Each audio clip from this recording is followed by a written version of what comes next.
शहाण्या माणसाचे माप. एकदा एका मोठ्या राज्यातील व्यापारी अकबराच्या दरबारात आला.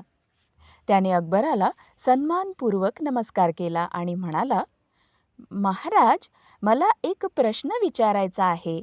मला हे कळायला हवं की शहाण्या माणसाचे माप काय आहे.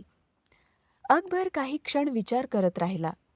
त्याने बिरबलाला बोलवलं आणि व्यापाऱ्याचा प्रश्न सांगितला.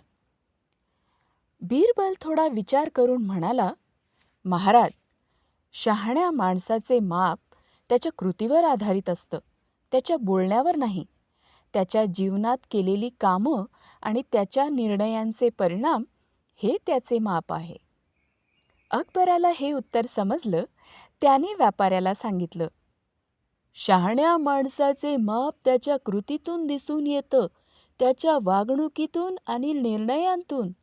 जो आपल्याला वेळोवेळी योग्य मार्ग दाखवतो तोच शहाणा आहे. व्यापारी एकदम आनंदी झाला. त्याने अकबर आणि बिरबलाचे तोंड भरून कौतुक केले.